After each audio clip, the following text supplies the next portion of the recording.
Hey yo, what's going on everybody? My name is Tylarious. In this video, we're talking about the brand new Titan 250D. All right, this is a complete in-depth testing and review of the brand new Titan 250D. I'll be testing the performance, customization, the armament, the defensive capabilities, and we'll even talk about some bugs because of course there are a couple of little bugs with the Titan 250D.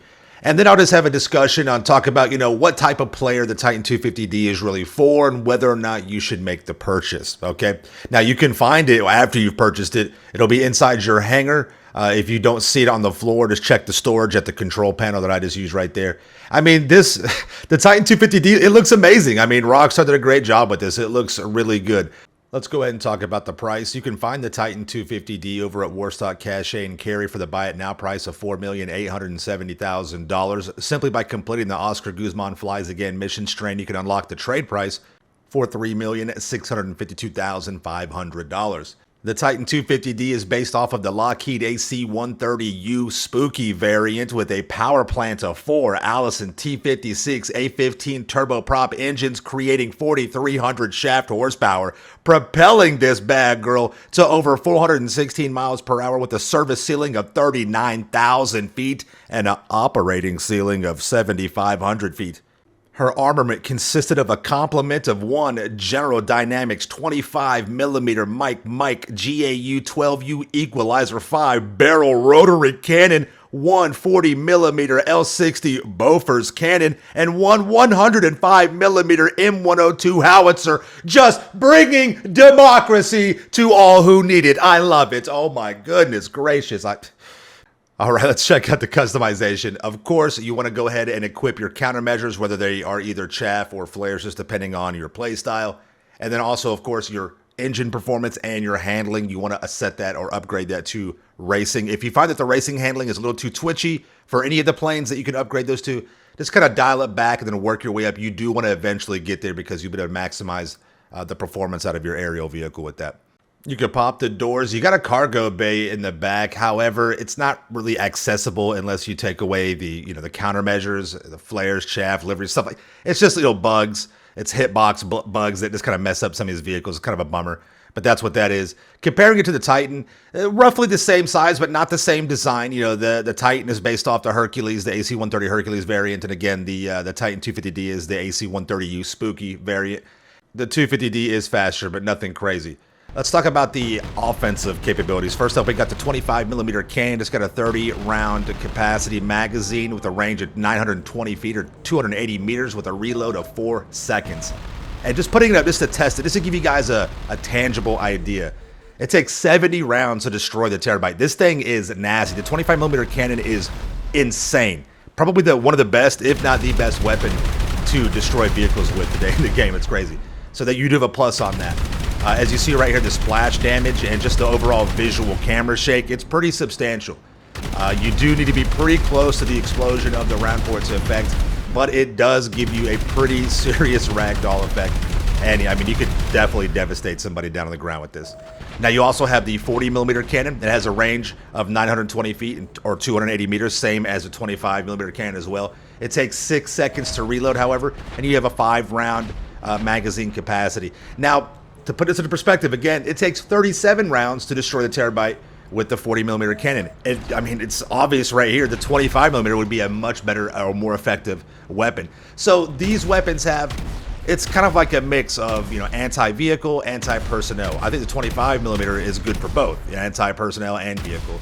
The 40 is probably a little bit better for single vehicles, maybe personnel. It's kind of in between. They have like a weird damage value with this particular weapon. And again, you see the splash damage. You do have a possibility of survival by getting hit from the splash damage, but not much, so keep that in mind.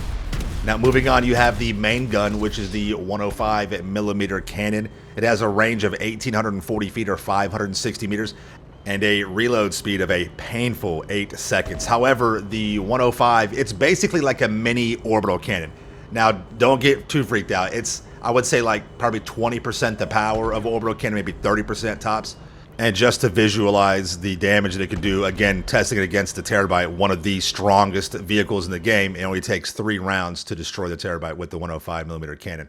Now, for your defensive capabilities with the Titan 250D, you do have countermeasures. You got flares. They are limited to 20 rounds of 4 flares with a 3-second cooldown. Probably going to be the better bet between the two in regard to the flares and the chaff. The chaff has a 10-round limit with a 10-second cooldown. I think the chaff is very effective for like fighter jets and Mark II if you're aggressive and you're attacking. But this is mainly a defensive, aerial vehicle. So I think the flares would benefit the majority of players in that regard. Now, the cockpit glass does have the bulletproof bug, which is kind of a bummer because it would be cool to get some nice sniper shots out of that. But we'll probably have to wait till the next DLC for this to get fixed, so kind of a bummer with that.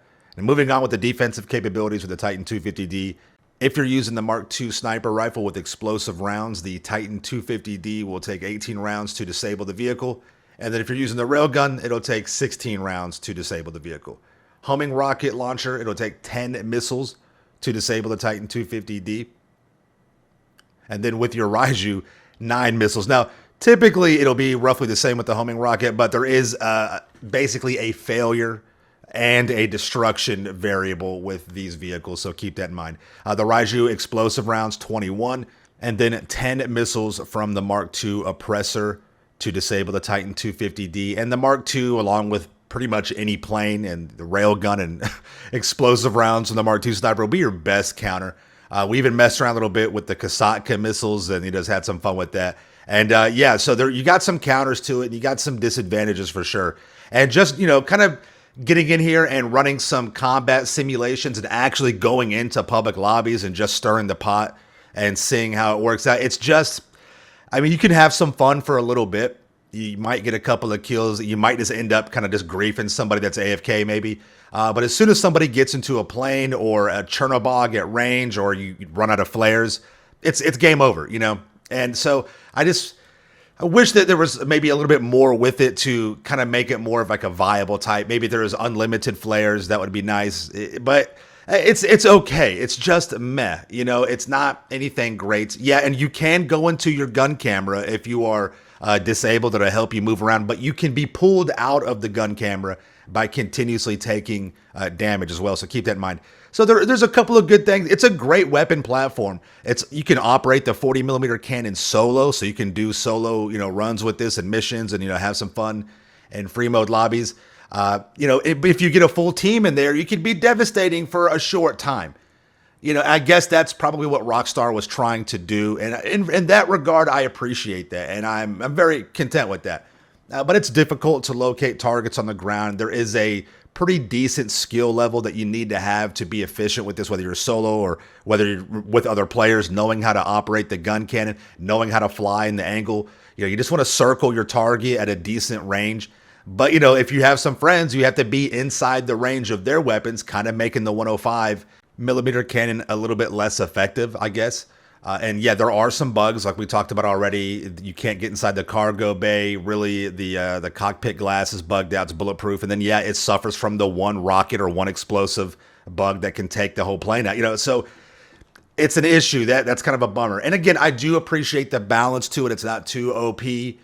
Now, should you buy it? Overall, yeah, if you got the money, have some fun with it. Enjoy the content. But you don't have to have, it's not like a OP, free mode lobby weapon to use or anything like that. It's not going to be like the meta.